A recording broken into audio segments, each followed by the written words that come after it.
Hello all YouTubers, I'm the Weather Dude. Welcome back to my YouTube channel.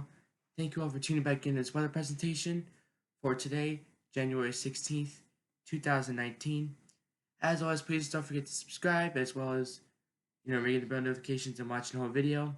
But this right here in front of me is going to be the hot topic of today's video. Okay, snow and ice across the Northeast, and even extending down into the southern plains to the Appalachian chain. I mean, we're feeling it back in the West as well. All of this is because of Winter Storm Jacob. And that will be our coverage video for today, so consider sticking around for the whole thing. If you would, it would be really nice. As always, please consider subscribing as well as watching the whole video. Thank you. So, to start off today's video, we're going to be talking about where Winter Storm Jacob is now because it is officially named and what is happening with it. So, as you can see, we still got, the backside of the pressure here, whatever's left of Isaiah. Okay, or the secondary low pressure, not necessarily Isaiah, but the secondary low pressure after it, pushing a northwest wind down. You can see on the satellite imagery right here. And that's why we're getting lake effect snow. I haven't gotten a lake effect snow band today in the Northeast, but hopefully soon we can get one, but the conditions seem to be too warm. But, however, if you look up there in the Northwest, you do see that we do have a upper level low here, we have a low down here. These two guys are going to work together to make a new low, even better low, okay, and you've got this kind of like pocket, this cold air loft coming on down, okay, and this is going to meet up with this moisture pump from the southwest. Matter of fact, we do have some precipitation breaking out across the south central United States right now. Matter of fact, here it is. Okay, let's get that a little play there. And you can see parts of New Mexico, say Albuquerque, getting in some snow right now. You got some heavier snow pushing through western Kansas. And I always forget, I like to turn the opaque scale because it helps point out the colors better. And let's take a zoom in on Texas. Okay, because some parts of Texas are getting some sleet and snow actually. Say, for example, Lubbock. Plainview, well, you did have some sleet, and now we're in sort of a lull, and then the sleet's starting to fire back again. But look at just near Abilene, where the cold air is starting to come in and turn that heavier rain into some heavier sleet.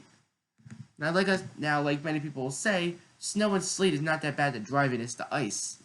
That's really the problem. But still, in any kind of winter weather, always be cautious.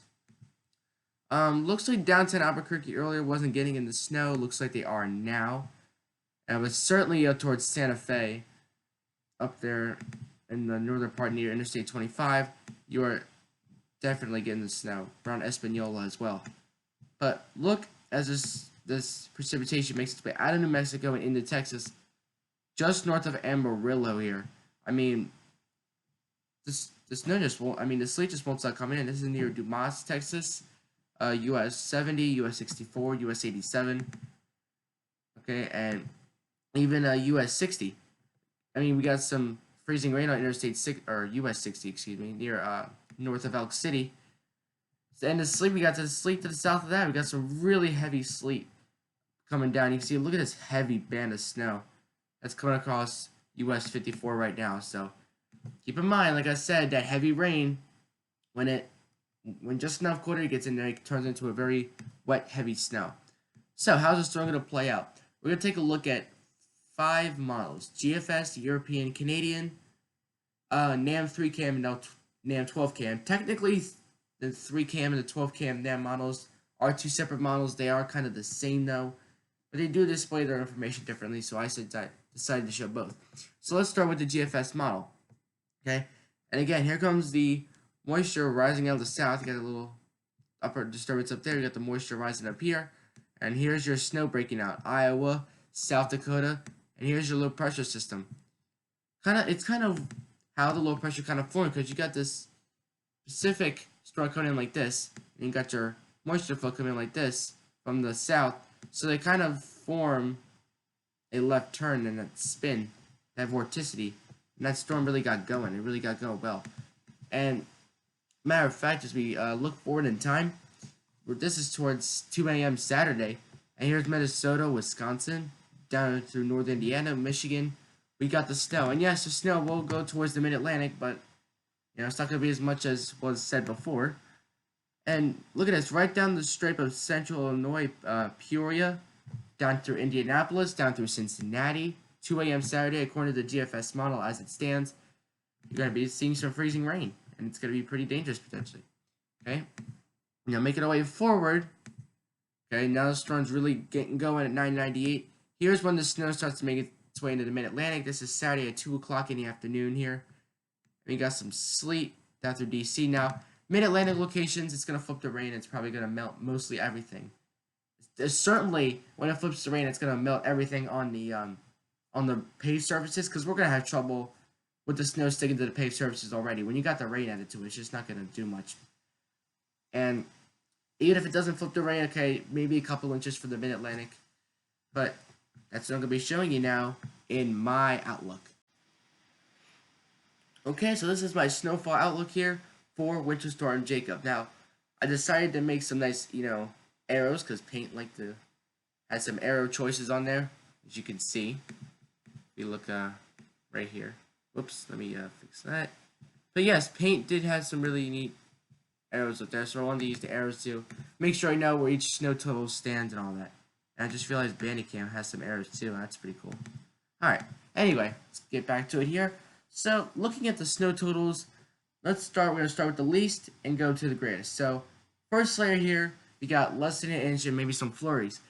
That's true for maybe parts of eastern Long Island, although you could be in like that 1 to 3 inch range, but Jersey Shore, Delaware Shore, down through DC, West Virginia could get about 1 to 3 inches, even the lower elevations, but that's more reserved for the Appalachian chain down there. And then as we move on up west, you can see it goes to south central Illinois, to south central Indiana.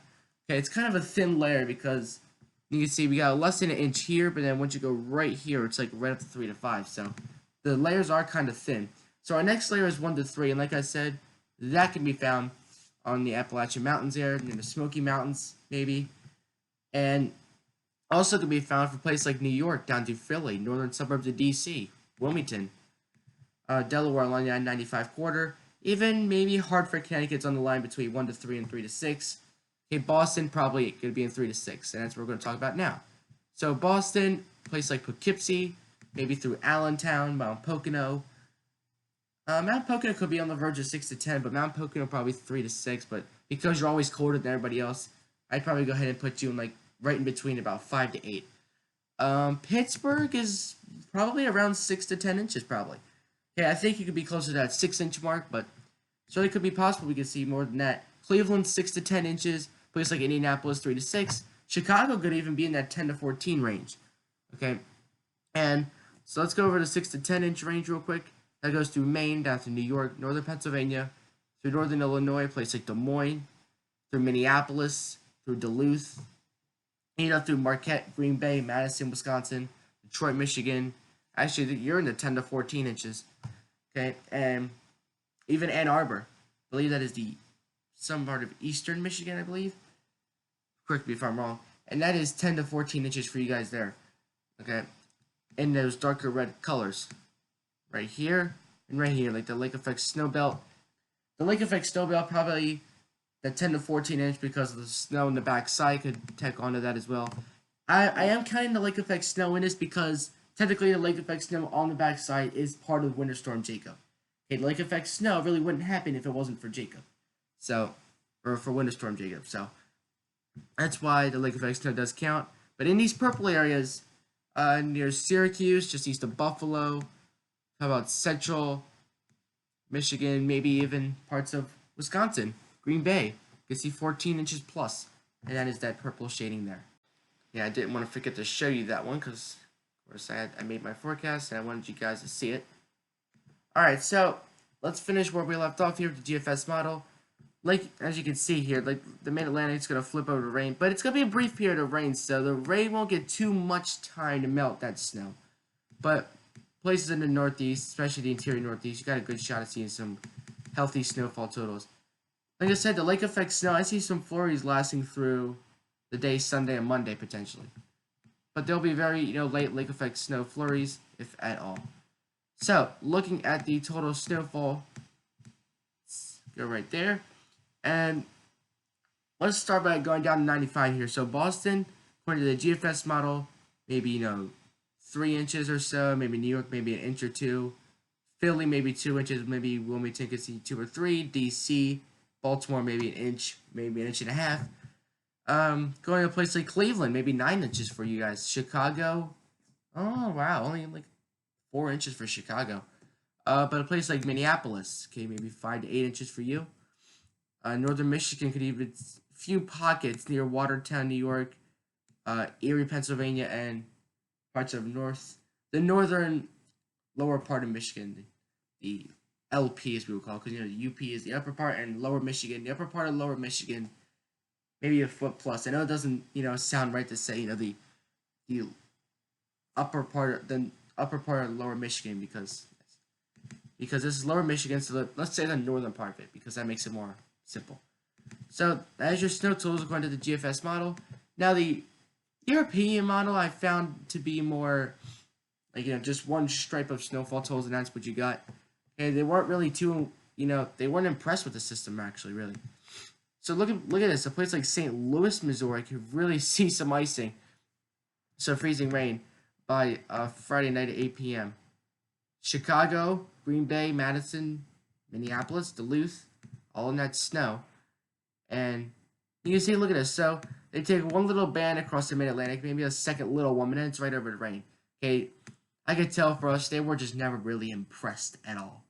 Okay, they just never could. Maybe when the storms first started popping up on the models, and Euro might have been calling for 5 inches for us, but that quickly, I mean, they've been calling us for an inch ever since, so. But you can see why this is unfolding. You got the high pressure to the north. Actually, let me erase everything else.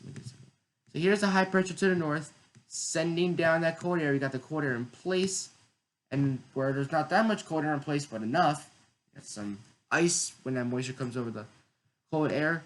And then you got the storm itself pumping in that flow from the south and southwest. And of course, where they meet, that's where you're going to have the snow and the precipitation breakout. I mean, you can see the European model puts a very, very elaborate sleet line across the coastal northeast and mid-Atlantic. Where that is, we just don't quite. We still got certainty to figure out. We got the rest of tonight, and we got all day tomorrow for the models to figure themselves out. And even Saturday morning. The models could be still figuring themselves out here.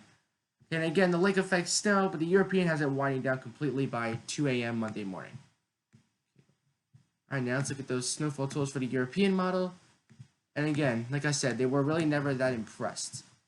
The highest location, and more so focusing on the north central and the east here, the highest total that they have is around the Pennsylvania, New York border, around Erie, well, not Buffalo, but around Erie, maybe 12 or 13 inches. Other than that, it's a good stripe of 5 to 9 inches there, right where I circled in black, and really should place like Chicago. Okay, Chicago, gonna like the European model more. You got 6 inches here. Boston, 3 inches, maybe New York, 2 or 3. Philly, maybe inch or 2, maybe Wilmington barely an inch. Baltimore, DC, less than an inch probably. So, again, the models are in a pretty good agreement. I mean, again, if you go over to GFS, right, and look at the European, you can see GFS just looks a little bit more, not high definition, but a lot more detailed. But you can see the models are, they're starting to agree. And the GFS is really slapping 20 inches on Watertown, and the European does put a little red mark there too. I just saw that. 12 inches there for around Watertown.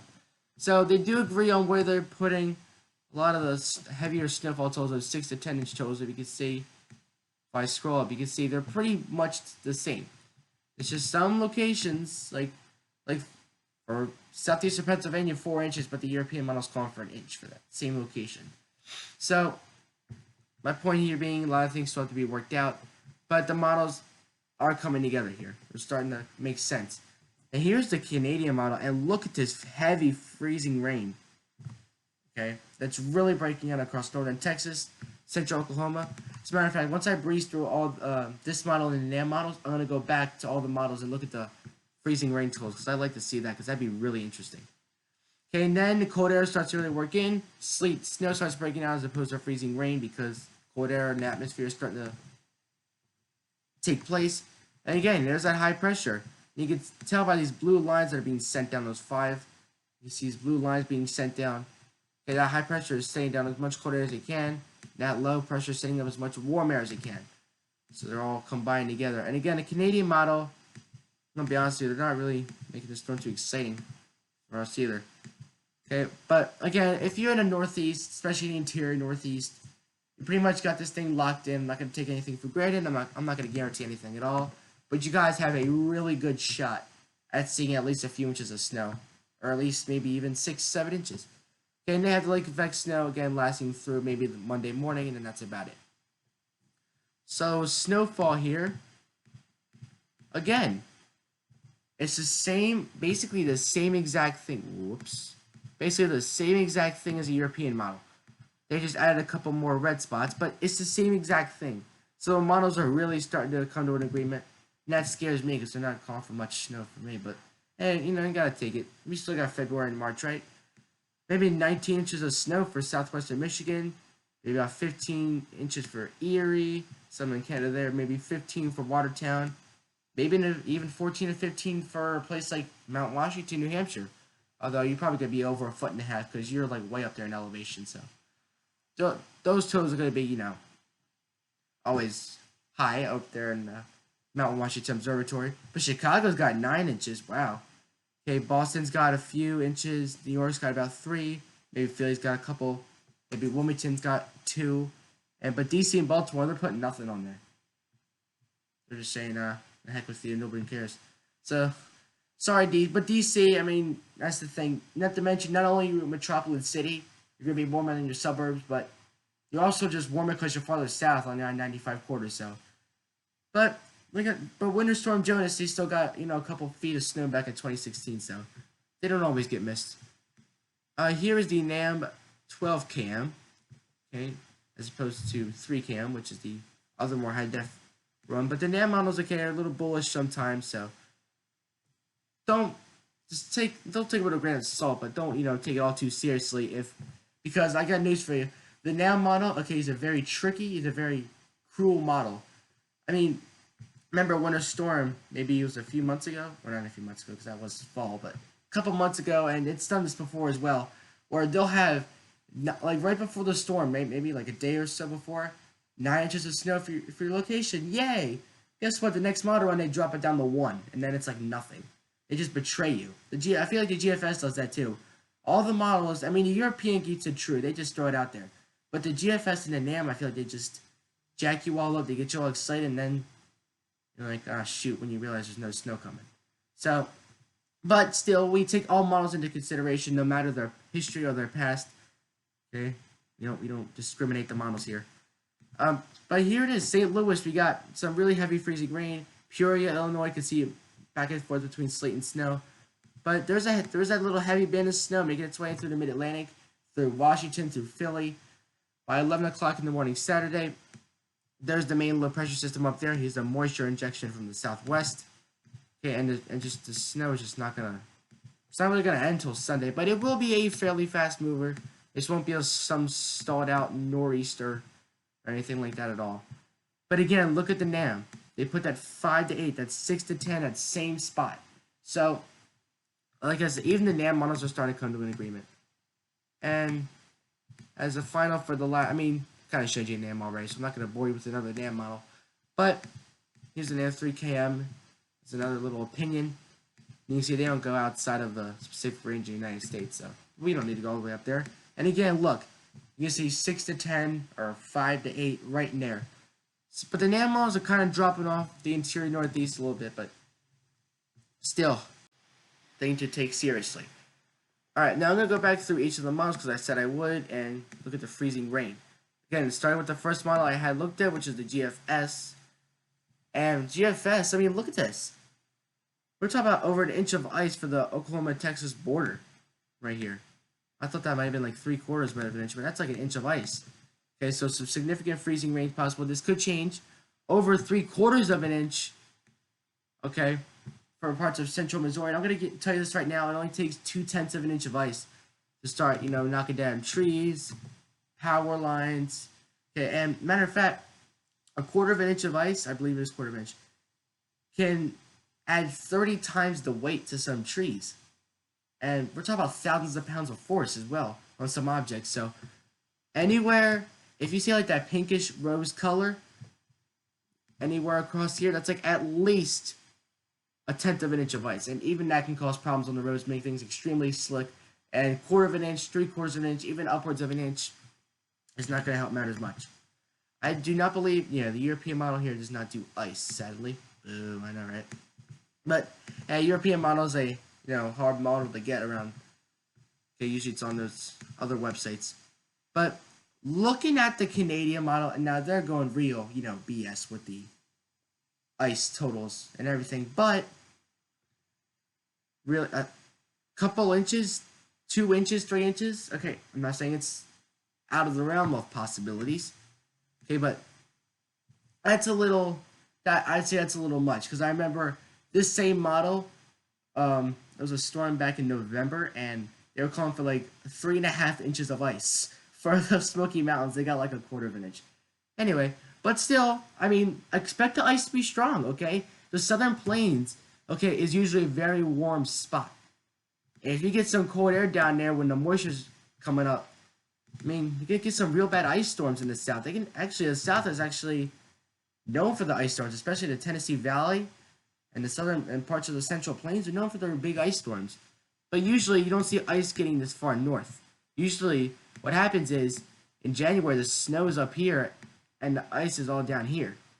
And then you got your rain closer to the coast. But the ice is really, making its way far north this year. We're having all these ice and rainstorms and just not enough cold air for snow. Central Illinois, maybe a 1/2 inch according to the Canadian model. All right, let's go to the 12 km with the ice, and again, maybe an inch of ice. Okay, all the models are putting at least an inch of ice somewhere on this map. Kansas City, maybe an inch of ice for you. Central Illinois, maybe an inch of ice. They're even calling for ice closer to the I-95 corridor, maybe. So again, the ice is agreed upon by many models too. And take a look at the last model we looked at, which was NAM 3 km. I don't think they're going to be calling for 3 inches of ice. I say that the NAM model is the most accurate. This NAM model is the most accurate with the ice.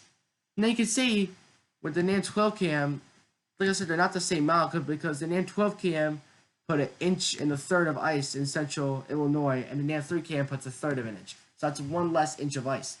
So these models aren't the same exactly, but same kind.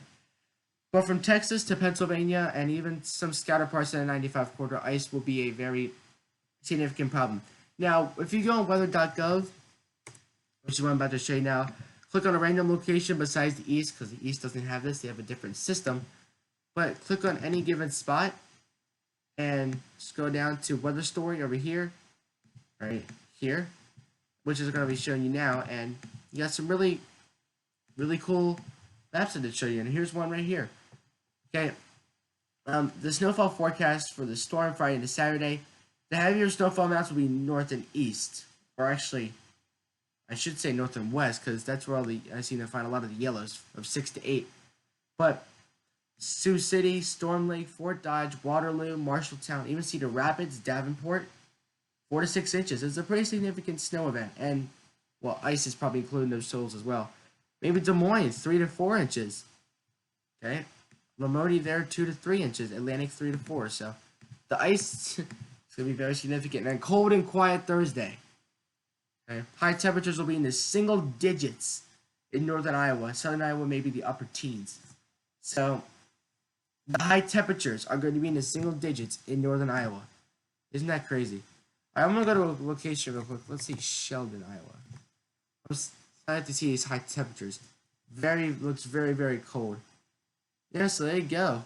I mean, cold and quiet Thursday. Yeah, it is really cold. So the high temperature is going to be 0 on Sunday. 0. And the low's going to be -11. So maybe, during the late afternoon, good time to hit the lakes. Just be very careful. But when you get really cold air like that, but let it, because think about it. Okay, we're gonna be at, once you get past Friday night, it's gonna start going down to 6, 11, -9, 0. I mean, this pattern just goes on. We won't even break, probably won't even break 20 for like a long, long time. Like Tuesday, we're gonna get to 24, but that's still not above freezing. We don't even get to near freezing until Wednesday, and that's it. And Thursday, we're back down to 30. So you can see, but don't let the first, don't let it be so that if it's 40 degrees or something, or like it's gonna be, and then have it drop to 0 and all of a sudden go. No, let it, because the quarter will be there for a few days. The single digits and negatives will be there for a few days. So wait for that quarter to settle in over a couple days of having 0, -10, and then you can really hit those lakes because they'll really be frozen deep. It's not like as soon as it goes down to -10 or 0, we got ice. Not necessarily true. Here's the Mid-Atlantic area. Okay, Mount Pocono, 4 to 6 inches. Reading, Allentown, 3 to 4 potentially. Coatesville, 2 to 3. I could see Wilmington, Philly maybe getting an inch or two. I wouldn't say less than an inch, but definitely less than an inch for South Jersey and South Delaware. Definitely a good one to bet on there. And Winter Storm Severity Index, eastern North Dakota, and even parts of Kansas.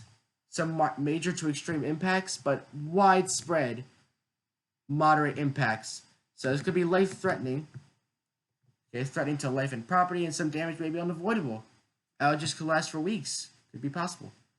And quickly for the D.C. area, less than an inch, but you go towards Hagerstown, Westminster, closer to those mountains, and even back towards the west here, maybe potentially a couple inches of snow. But other than that, okay, it's going to be particularly light. And the ice accumulation, probably upwards of 1/10 of an inch. That's probably as high as it's going to get. Washington, D.C. might not even see any ice. Same for Lexington Park.